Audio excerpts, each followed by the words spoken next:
le chien qui a résolu le vol de la Coupe du Monde 1966.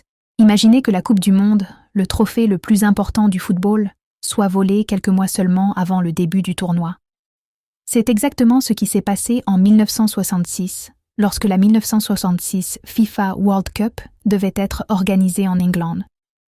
L'histoire commence le 20 mars 1966. À cette époque, le président de la FIFA, Stanley Rouse, autorise l'exposition du trophée lors d'un salon de timbre à Westminster, dans la ville de London. Mais il impose des conditions de sécurité strictes. Le trophée doit être placé dans une vitrine en verre verrouillée, gardé 24 heures sur 24 et assuré pour 30 000 livres sterling. Tout semblait parfaitement sécurisé. Mais soudain, l'impensable se produit. Entre 11h et 12h10, la Coupe du Monde disparaît. Le voleur a agi avec une grande précision et n'a laissé aucune trace derrière lui.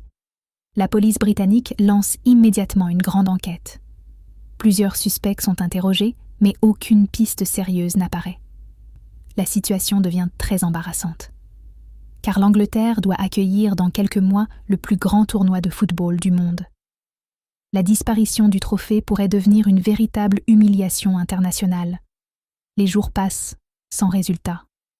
Puis un événement totalement inattendu se produit. Dans le sud de Londres, un homme promène son chien.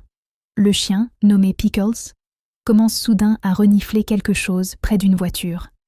Il découvre un paquet enveloppé dans du papier journal. Son propriétaire s'approche, l'ouvre et découvre quelque chose d'incroyable. C'était la Coupe du Monde volée. La police est immédiatement prévenue. Mais, fait étonnant, les enquêteurs soupçonnent d'abord le propriétaire du chien. Après un interrogatoire, il est finalement libéré et reçoit même une récompense financière. Quant au chien Pickles, il devient un véritable héros national en Angleterre.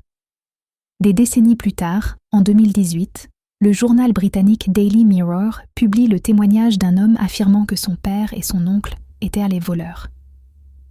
Selon lui, il n'avait pas volé la coupe pour l'argent, mais simplement pour le frisson de l'aventure.